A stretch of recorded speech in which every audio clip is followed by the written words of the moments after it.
This is the Six Figure Home Studio Podcast, episode 50. You're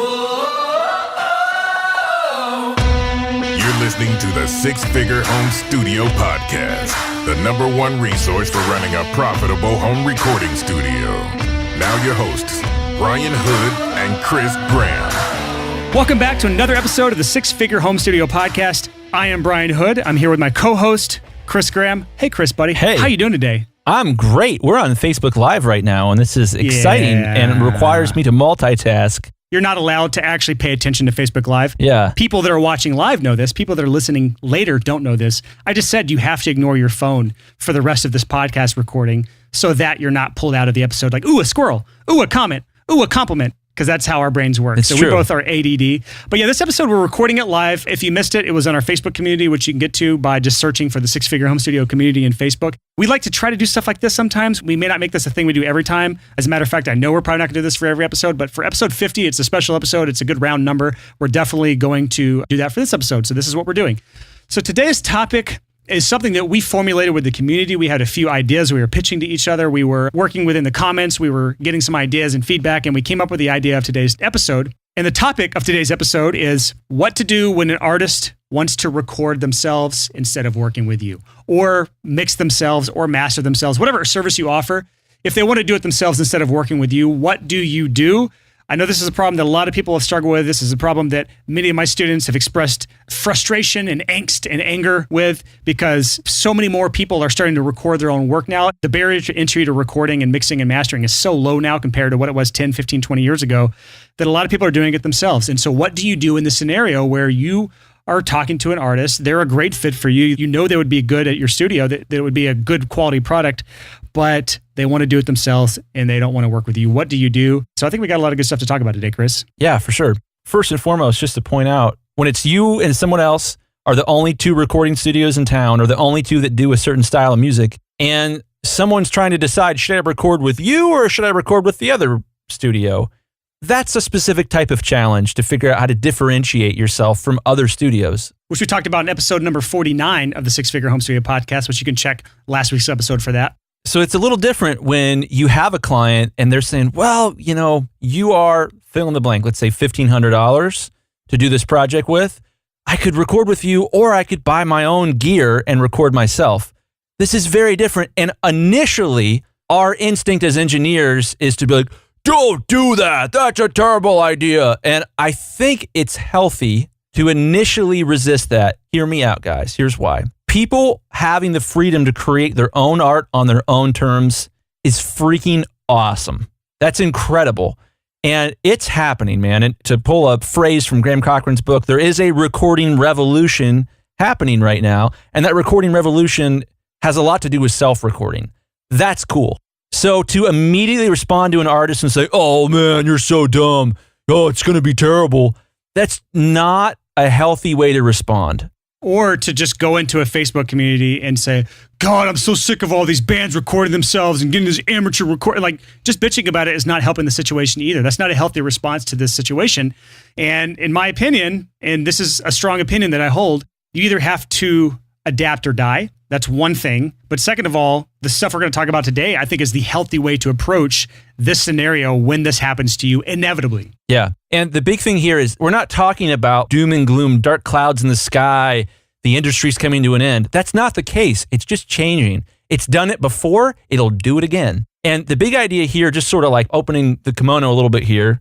I hate that phrase. Nasty. It's like, I'm flashing you. Why is that a phrase that people use? I don't know. To kind of give you guys some background on myself as a mastering engineer, I work with clients of all stripes. It might be a major label. It might be a college kid in the dorm room. The single fastest growing part of our industry is home studios. Yes. Hands down. It's the DIY thing is growing faster than anything else, bar none. I'll fight anyone who disagrees. I don't disagree. I don't want to fight you, Chris. As a mastering engineer, this has worked really in my favor because what happens is a lot of clients, I'd say maybe more than half of the clients that I work with are people who dug themselves a hole. They put all this money, all this time into recording a record, and it doesn't sound good. They're struggling to master themselves, so they end up coming to me to save the day. And not a bad thing. That's been a huge part of my success. Is mastering is just a service that's difficult to provide to yourself when you've also written, performed, recorded, mixed, edited, etc. That's a tough extra cherry on top of work to do. So it's not necessarily a bad thing. This is a boulder rolling down a hill, this home recording DIY thing. It ain't going anywhere other than forward. It's not going to slow down. It's not going to stop. Yeah. And finding ways to roll with that, to provide wins for the people that we want to work with, you're just not going to be able to be successful in many niches without being able to provide value to these people. There are some people, obviously, that don't ever engage with home recordists and have that luxury. But for most of us, that's just not going to happen. Yeah, it's not the reality of the industry today. So let's talk about that. We don't have this on our outline, but I think the first thing to talk about is the book, The Go-Giver. We've talked about it on the podcast before. It's incredible. Both Brian and I, when we initially did the interview with Graham had an article written about him years ago that revealed how ridiculously successful he is. Is the article from the Business Insider. It'll be in the show notes for this episode. If you go to the sixfigurehomestudio.com/50, that's /50, there will be a link to that article in the show notes. Yes. Bonkers article, and Graham in that article mentioned what a big impact this book, The Go-Giver, had on him. Brian and I didn't know each other at the time, but we both immediately bought it and read it. A really short book, really, really, really easy read. If you've never read a business book before, you will not struggle if you have any amount of literacy to read this book. It's great. But it completely changes your mindset behind how you approach interactions in your business. It is, for someone like myself that grew up in a small town in Alabama, this is not a mindset that I had about business. If you grew up, and this is a complete off the topic side note thing, side tangent, people portray business as evil more than anything else in movies and TV. And that's how I kind of grew up. Although I was in a more entrepreneurial family, there was still the thing of like, to have a successful business, you're taking something from someone. Yeah. And that book, The Go-Giver, completely switches your mind on what it takes to be a truly successful business for the long term. And hint, hint, it's not taking, it's giving. Yeah, so freaking incredible. In order to give to someone, in order to provide value, and here's the thing, like with somebody that's doing home recording, this happened just the other day on my Facebook page. Somebody asked a question about a blog post I had about monitors. Said, oh, I'm having a hard time hearing my monitors. I've got them pushed up against the wall. Oh, well, you probably should pull them off the wall because that's going to create all kinds of weird bass response issues. So just a simple piece of information like that took me 1 second to write the response. It's going to change this guy's life. And he's probably going to hire me for mastering. I hope anyways. So I think the first thing you have to do when you're trying to add value and build goodwill is to consider, is this the best thing for them? Yeah. And if it is, you should be supportive. So case in point, let me tell you a story. A long time ago, my family went to a restaurant, really, really nice restaurant. And we had a really excellent waiter. Was it O'Charlie's? It was O'Charlie's, yes. Actually, it was Applebee's. I'm just kidding. Stop. But we went to this restaurant, and I think it was my grandpa, might have been my mom, said, yeah, I'll take the tilapia, or it was some kind of fish. And he said, I'll never forget this. He said, I'm going to be honest with you. The fish is not the best. I wouldn't get that if I were you. It was like, whoa, dude, you work here, man.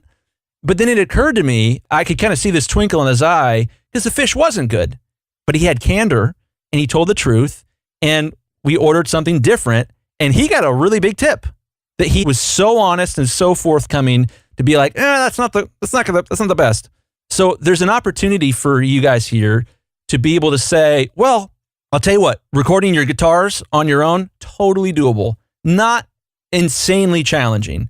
Recording your vocals is a lot harder. So if you have trouble recording your vocals, give me a call. We can hook up. You can come over. I'll record all the vocals for you if you decide to go that route. Yeah, I think if you can genuinely come up with the answer of, is this the best for them or not, period, it's going to be a lot easier to know what to do next. Because if it's the best thing for them to record themselves, AKA they're already great at what they do, or what they're trying to do is easy to do and anyone can do it, and you're just taking as much money as it would for them to just buy the gear and do it themselves. If it's a situation where it's in their best interest to record themselves, then you're going to handle this a completely different way than if it's not in their best interests. If it's not in their best interest to record themselves, it's up to you to be the one to educate them on why it's not the best move for them. So that's the first point of this. Absolutely. When you do that, you have to be emotionally okay with losing the gig. Absolutely. To treat someone with integrity, you have to be totally fine with it not working out. And when you have made peace with that in your own mind, you're going to get a lot more yeses. This is just across the board, not just when someone wants to record themselves. Any gig that comes your way, there's a potential project, you have to be okay with losing that project. Otherwise, you become that needy, creepy guy who keeps stalking that one girl and freaking her out, man. Yeah. And you're never going to get that girl because it's creepy. It's creepy. Stop it. No. Case in point there, another story from me here. My wife is incredible. She is a 10 out of 10. She was the most attractive girl at my college of 50,000 people. She is a jaw dropper. Everybody I knew had a crush on her. When I asked her out, I don't know how, but I had made peace with her saying no. I had already accepted it. And because of that, I came with my A game. My pitch was flipping awesome. And she said yes. I love that you phrase it like a pitch. This is your wife that it you were was a trying to pitch. win over. I get it. It's just funny that I you're had going an to use outline. sales tactics. I sat down and was like, Wait, here's you what had an outline? I had an outline. I was like, here's what Shut I'd up. like to do. I would like to take you on a date. Here's what that date would look like. Here's the way I plan to behave. You're like, I want to take you on a date. I want to get you well fed. I want to then follow up and see if you'd like to go on another date. And then sometime down the line, I want to get on one knee and hand you a ring with a rock on it. And then one day I'd like to have a baby with you, or 3 or 4. Well, the pitch was actually, like, this is going to sound super intense. She was in Campus Crusade for Christ. I was in Young Life. These are two kind of Christian groups. And so there was sort of a lot of pressure to find like your spouse and stuff. I don't know about you. I'm sure it's the same in Ohio, but Southern Christian life, you're married by 23 or you're a failure. Exactly. That's the way the culture is. Yeah. So my pitch was, hey, I really like you. I don't know that we're going to get married. That's not what I'm saying. What I'm asking you for is to go on a date. We would go on a canoe trip in Logan, Ohio. I'll pack a picnic. I'll pick you up this Saturday. That's a good at date. This time. That's a good date. It was great. Yeah. So my pitch of, I'm just asking you to go on a canoe trip with me was a lot different than, you might be the one. Please go on a date with me. I have a few things to unpack from that story. First of all, you were willing to lose the gig. Yes. In other words, you were willing to lose the girl. That honestly, it comes through when you're approaching someone, because if you are deathly afraid of losing that gig or that paid project or that wife potentially, if you're deathly afraid of that, before you've even begun, you've lost. You've lost before you even started. And so that's a really good takeaway. The second takeaway is something we talked about on Facebook Live before this, that no one that's listening to this episode, unless you were there for the Facebook Live, knows what we were talking about. Well, we were talking about the fear of failure. One of the most terrifying things is to go up to a girl you don't know or you barely know and ask her out on a date. And I think until the day I die, that is up there with all the other fears, is like to ask a girl out that you barely know or don't know. And I think most guys would probably agree with that. And I don't know what it's like if you're a girl trying to ask a guy. I have no idea if that's the same thing. Maybe it is, maybe it isn't. But guys know what I'm talking about. And one of the things that will keep you single for the longest of your life is to be afraid to ever fail. Because if you, Chris, were afraid to fail in that moment and you wouldn't have put yourself out there to ask your wife out in the first place, you would not be married right now. You would not be on this podcast right now. You would not have your 3 or 4 beautiful kids. How many kids you got? 3, 2 guys and adorable little daughter. And so we didn't get a full episode about that topic, but that's we fit it in here still. I still like that topic idea. But so yeah, be willing to lose the gig and don't be afraid to fail. Those are really important things when it comes to overcoming this challenge of someone wanting to work with someone else or record themselves instead of working with you. So we should have put this on the outline. This is a really important point to make. The reason you have to be okay with losing the gig, this is really tough when you're starting out of like, I need this gig. I'm so poor. Oh, I'm trying to make this work. If you are afraid of losing the gig, fear makes you irrational. Ooh. It keeps you from being as smart as you are. And when you're not as smart as you are, you say really dumb things. At least I do. So it's when you face that fear and you look it in the eye that you start to be able to make sense to the potential customer. Because here's the thing. Nobody wants to work with a guy that's wearing fear on his sleeve. You know, you walk in that room and they can smell that like you're uncomfortable and you feel awkward and you're terrified of rejection. It's very difficult to bring yourself to hire someone who hasn't dealt with that yet. So I think that's the biggest thing. You have to face your fear of rejection. And some of that is maybe you should try to ask more than one client to work with you every 3 months. Maybe you should ask 100 clients to work with you every 3 months. Again, this is kind of what I like to look at is what's the root cause of this problem? You may think that your problem is bands are wanting to record themselves or bands are wanting to record with someone else instead of you. You may think that's your problem, but the root problem is actually this. You're not out there generating enough leads for your business. And so it's like the guy who is obsessing over that one girl and only that one girl and isn't dating around instead of like trying to find, I'm always going to use a dating analogy. You can sue me if you want, but it's just an easy analogy. But it's like the person who refuses to go out and look for different people. Like this, there's plenty of fishes in the sea. If you aren't aware of that and you're not taking advantage of the fact that there is plenty of fishes in the sea, you're going to obsess over that one little tilapia that's not that good. Yeah. So this is great stuff. I know it seems like we're off topic. We're not. This is really important. And at least when I see someone who's really freaking out about a specific client, it's because they don't have any leads whatsoever. Mm-hmm. And so they're like, they want to record themselves. Oh gosh, I thought I might have gotten a client. It was the first client I would have gotten in 3 months. Hey, good for you for trying, but you'll freak out a little bit less if you get used to no. I would go out on a limb and say that Chris has so many leads and deals coming in the door for his mastering studio that he probably doesn't have a clue what 90% of his people do that don't work with him. Anyone that says no and doesn't work with him, he doesn't know what they go off and do because he's not having to ask because he's got plenty of work coming around. And that sounds kind of heartless. It's not really, but just all I'm trying to say is you got a lot of leads coming in the door and you do a great job with them all and you don't necessarily know what the ones that didn't record with you are. And that's kind of the point. If you know what every single person is doing that doesn't record with you, you don't have enough leads.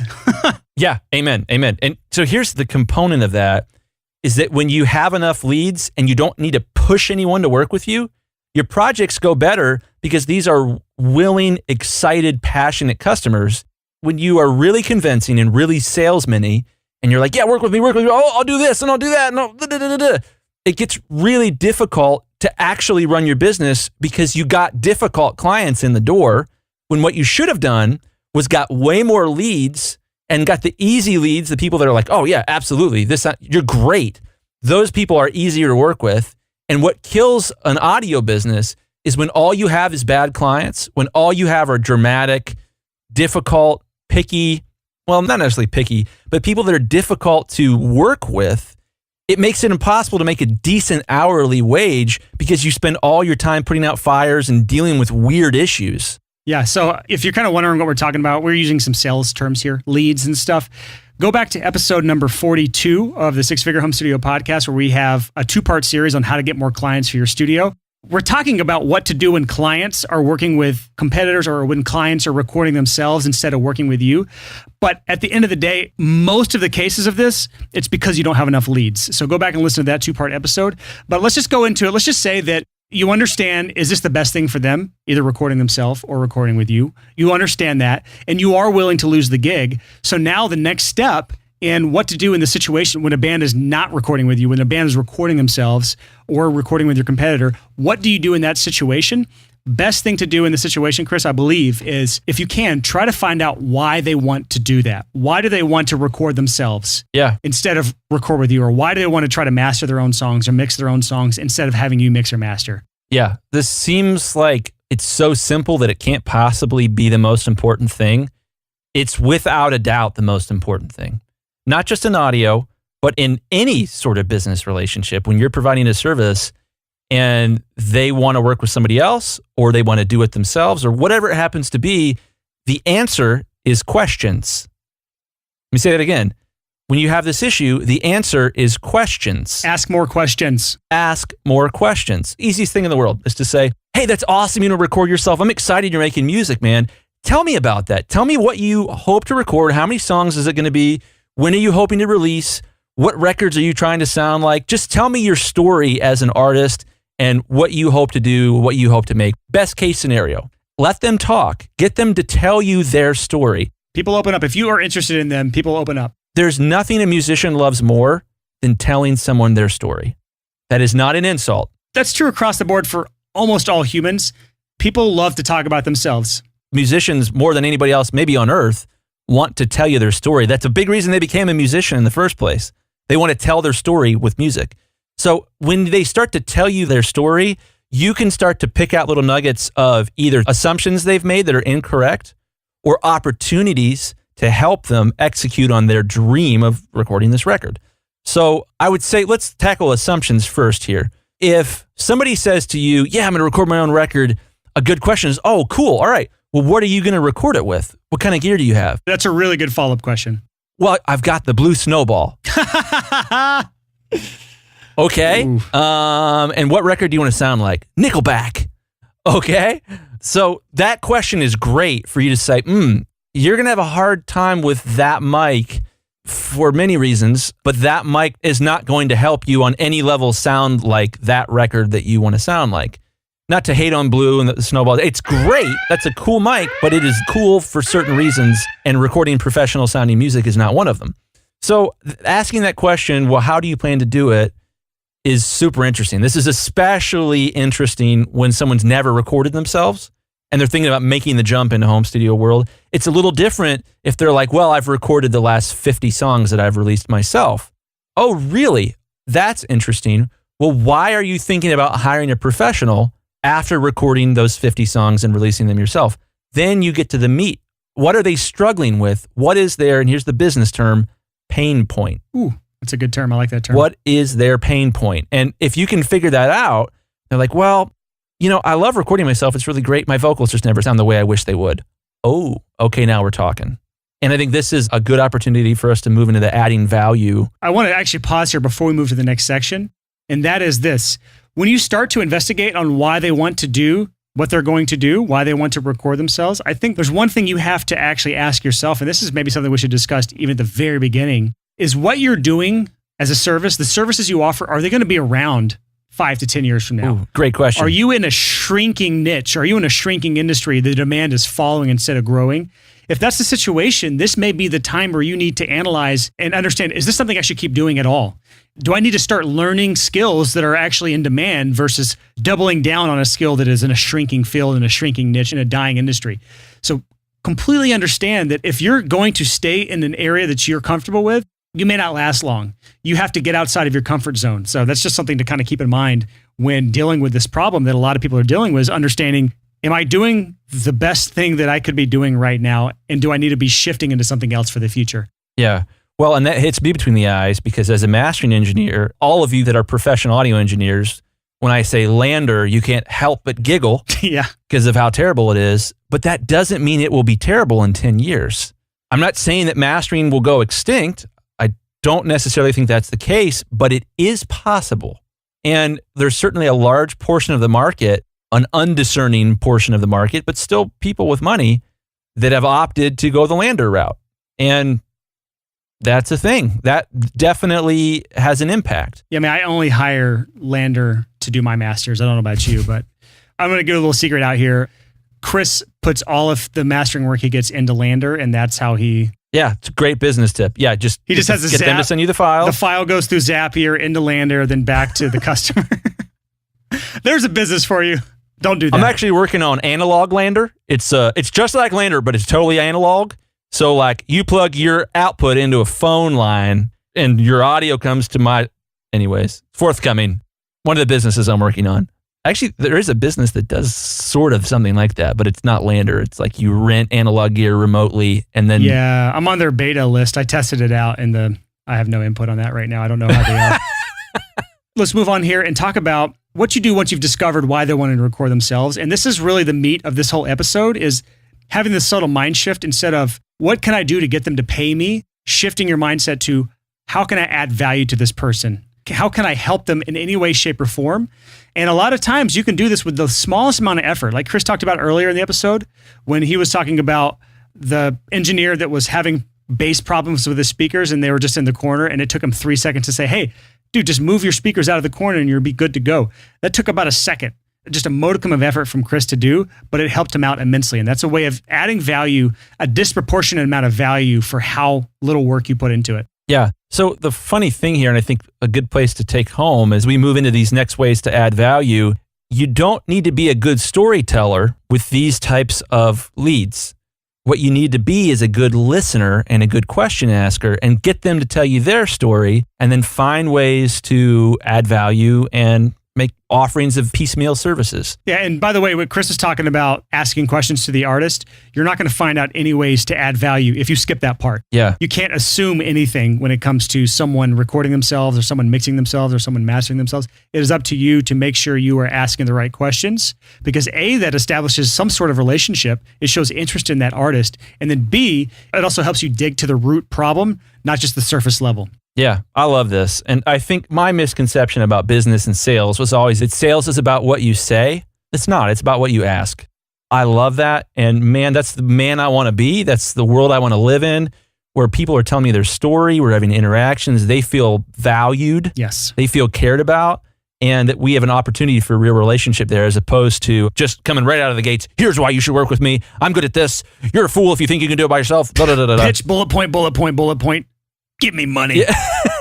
All right, so let's talk about some different ways we can add value. I would say the biggest, most important thing here is that when someone comes to you and says, I'm thinking about hiring you, but I'm also thinking about recording myself. The temptation is to look at this as what's called a zero-sum game. They will either only all record themselves or they will only all record with you. It's either A or B. I like to say when someone comes to you and says the answer is either A or B, they're a liar.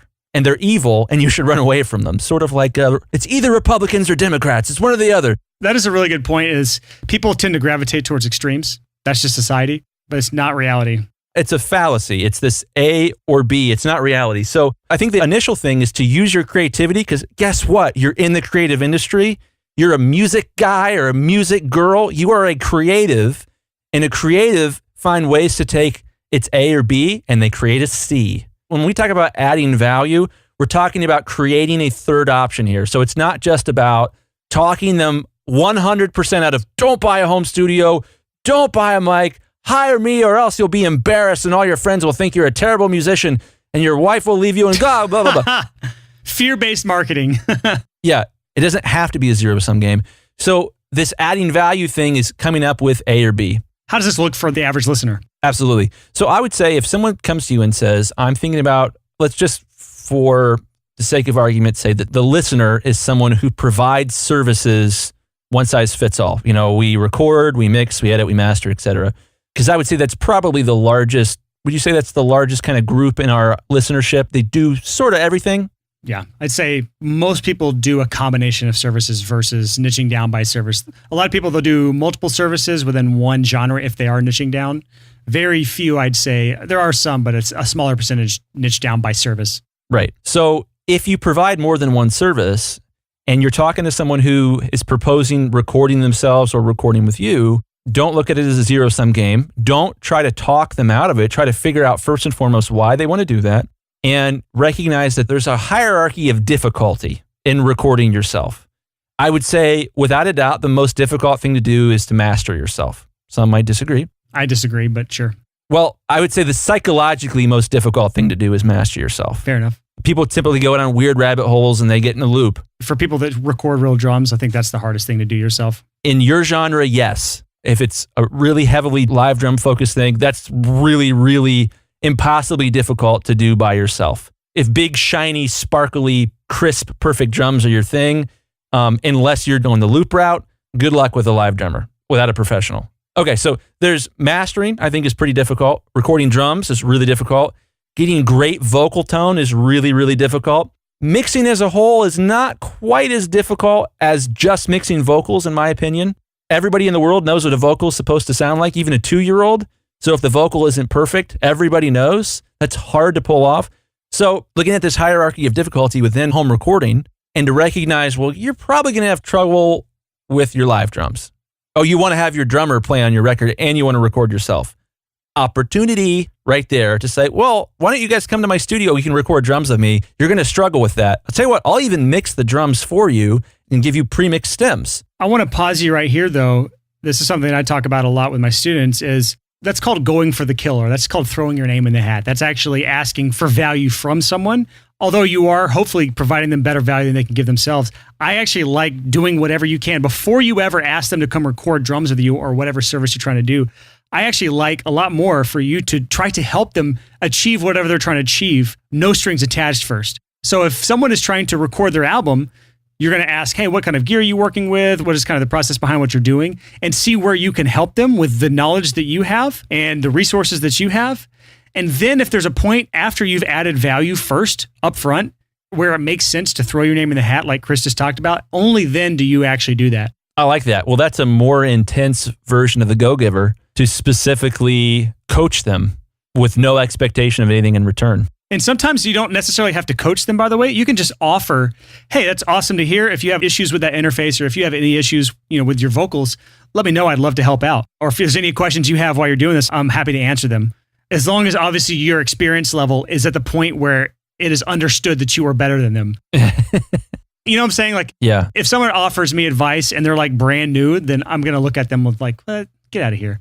You kind of see what I'm saying here. But if you have advice that they want, just saying you're willing to help out is usually enough value to add, just the thought of it, to where when the opportunity comes up that you can throw your name in the hat, where it actually makes sense, you've already added value to the situation. That's awesome. So let's say you've done that. You've added value by offering them some sort of free advice or future coaching, or you've coached them on moving their monitors back from their wall. That's something we talked about before. Obviously, there are different services that you can provide, and just to sort of power through those. Yeah, we're getting pretty close to time. Yeah. The first one is mixing. That is sort of like the baseline. Okay, you finished recording and you're a beginner, so you didn't do a very good job. Now mixing is going to be way more challenging than if you had recorded properly in the first place. You could even be as aggressive as to say, do your own mixes, send me your session files, and then I'll finish your mixes for you. And you can come over and we'll make them awesome. We'll use your mixes as a starting point. Another one is editing. You could explain, I think this is a harder upsell, or a harder way to add value here. But hey, if you're having trouble with your performances, I'm a great editor. You can show up and I can take a so-so vocal performance and make it incredible. That's interesting. You're pitching, helping them with their performance there, which is fundamentally different than I can make your snare sound good. I don't know. Some people are snare sluts. I'm a snare slut. This is true. This next service, obviously I'm going to pitch this here, is mastering. If you provide mastering services and someone says, hey, I'm recording, mixing, and mastering myself, just to even say, oh, all right, well, man, that's awesome. Please, if you're working on songs in the midst of it, feel free to send me an MP3 and just say, hey, what do you think of this? Especially when you get to the mastering stage, that can be one of the most difficult stages to clear for a home studio musician because you start to second guess yourself a lot. Very, very true. And if they get to the mastering stage and they start second guessing themselves a lot, they're going to ruin it. Think about what you just said. And they're going to be like, They might reach out to you just to try to pump you for free information. And you have to have a backbone here. You have to at some point say, hey, I've got a client that's on their way in. I've got to go. Or, well, that's probably the most I should say on the subject, because if I say any more, it's just going to get confusing and overwhelming. Honestly, I'd really recommend that you think about professional mastering, whether that's me or somebody else. I love that phrase. When I'm on the phone with somebody, hey, if you're thinking about doing that yourself, whether you hire me or somebody else, just don't use Lander. I'm going to do another burn here. Just don't have disc makers do it for you. Oh my gosh. Sorry, disc makers. You guys do great disc replication, vertical integration with audio mastering, and disc replication. Maybe not my favorite thing in the world. So anyways, it's also weird with disc makers for any of you guys that are listening. As a mastering engineer, like I send clients to them all the time to get their discs manufactured, but it's like a weird feeling because it's like, if I send them to you, are you going to try to steal them from me as a mastering client? I'm sure it's happened. This is a weird thing. All right, so let's just say you've gotten this down. You have found out, first of all, is this the best thing for them or not, if they're going to record themselves? You are willing to lose the gig. You found out why they want to record themselves versus going with a professional, if you can kind of dig deeper on that. And then you found ways to add value. Most people, if they even made it this far, they're just going to say, okay, Godspeed, go do your life, and I'll see you again next time. The reality is that's the worst possible thing you could do. The next step, and the step that everyone seems to forget in this scenario, is to follow up with them. You've done all this work to add value. You've done all this work to nurture this person. You've done all this work to find out the answers to all these questions, and then you fail to follow up. You've just wasted all your time and effort that you just spent on this person. And when you follow up with them, what will happen, and this actually, we were reading some of the comments in the Facebook Live that we were doing right now. Someone was talking about how they had a band come back to them after originally going to record themselves. He ended up working with them. And that's going to happen time and time again, because people then realize, they see it on paper. They see, oh, this guy charges $5,000 to record an EP, but I can go buy all the gear for a studio and do it all myself and save a ton of money. And then they don't realize, holy shit, this is really hard. And then they're going to come back to you to do the services because you were the person there the entire time adding value all along the way. You weren't just, saying, well, good luck with that. And then going and bitching to your friends in the Gear Sluts forums about all these stupid new people that are recording themselves instead of hiring professionals. Instead, you were there adding value, understanding where they're coming from, trying to be helpful and just being nice and courteous, and even going out of your way sometimes to answer some hard questions or to coach them on some stuff. And then when they realize they can't do it, they end up hiring you because you were the one that was there the entire time. Yeah. And side note, they're probably talking to more than just you if they're thinking about recording themselves or hiring you. And we talked in the previous episode about differentiation. If you're nice and everybody else is a dick and they end up hiring somebody, it's going to be you. It's true. You win. Every time. By default. Every single time. Nobody else is doing this stuff. That's the thing is people, when they hear someone is going to record themselves, they just die inside a little bit. They get really sad and they wonder if they could ever make it in recording. Instead of just saying, okay, that's fine. Instead of saying, how can I make this work or what can I do about this? They think, I just can't do this. It's so hard. Everyone's recording themselves now. So hopefully this episode's kind of opened your eyes that this is not the only way out. Not only can you still get the gig, not only can you still, we didn't even talk about the potential for them referring other artists to you. Yeah, because you just spent a lot of time and effort adding value to them. Not only all of that, but you also can go out and do this with 100 other people because most people that are not full-time, if they're trying to build their studio, they have free time. And if you don't have free time, then it's not a priority for you because everyone still has the time between they get home from work until they go to bed to do this sort of stuff. Yeah. So as you are trying to add value, when you're trying to build rapport and a good relationship with somebody who's probably going to end up recording themselves, if that's the case, when you are kind to them, when you treat them with respect, you're building your reputation. You are opening up opportunities for referrals from them. Oh, I recorded my own record, but if I didn't record my own record, I would have hired that guy because he was awesome. The component you need to keep in mind there is as you're adding value, you need to apply the 80-20 principle. 20% of the ways that you add value will provide 80% of the value to the customer, potential customer in this case. So just a 2-second thing of like, you're mixing on headphones. Okay, what kind of headphones are you mixing on? Samson. Okay. Well, if I were you, I would pick up blah, blah, blah, blah, blah, blah. There's little teeny tiny things. There's little tiny pieces of advice you can give that are life-changing for somebody that owns a home studio. Not like spending 10 hours giving them advice. I think that's overkill. That's way too much and it devalues your time. But when you can walk in and do like the Obi-Wan Kenobi wisdom drop or the Gandalf wisdom drop where you give them one golden nugget piece of wisdom that will make their life so much easier and actually makes it easier for them to record themselves, you stand to win a lot there with a very minimal amount of your time invested. Yeah, if you haven't already listened to episode 45 of the Six Figure Home Studio podcast, where we talk about how studio owners are multiplying their income and minimizing their headaches using the 80-20 principle, go back and listen to that episode. Or if you've already heard it, go back and re-listen to that episode through the mindset of how can we apply the 80-20 principle to this episode? Literally every one of our episodes, you can apply the 80-20 principle to. There's like that 20% of the episode that's going to get you the biggest results possible. And so this episode is the exact same way. Take the bits and pieces and start changing the way you approach failure. Start changing the way you approach people that are not your customers, people that are recording themselves instead of working with you. Change your mindset from that scarcity mindset of getting pissed off and going and bitching your friends. Change it to how can I add value and how can I still serve them and how can I get them as a friend? It's going to completely revolutionize the way you see your business and the way they treat your business and the way they potentially refer people to your business in the future. So that is it for this episode of the Six Figure Home Studio podcast. 50 episodes in the books. That is 50 episodes, halfway to 100. That's a lot of episodes, but I feel like I'm going to make a bigger deal of 100 episodes.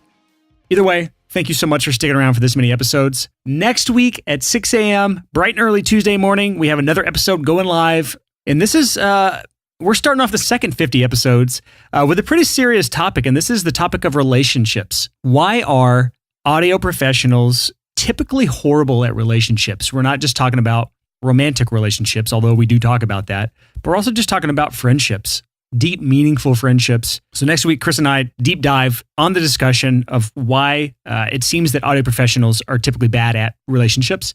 And there's a lot that we kind of uncover. It was a very unscripted, unprepared episode where we're just really just having a conversation. And Chris and I do our absolute best to try to uncover why that is and what people can do to perhaps better themselves. And for the record, neither Chris or I are experts at this, but we have definitely had our fair share of struggles. And we've both made a lot of strides for improving this area of our lives. So check out that episode next week. And I know it's not our typical business type topic, but believe me, if you're bad at relationships, you're going to have a bad business. So absolutely must listen to episode next week. Can't wait for you to hear it. Until next time, thanks for sticking around for 50 episodes. Thanks for listening and happy hustling. Whoa.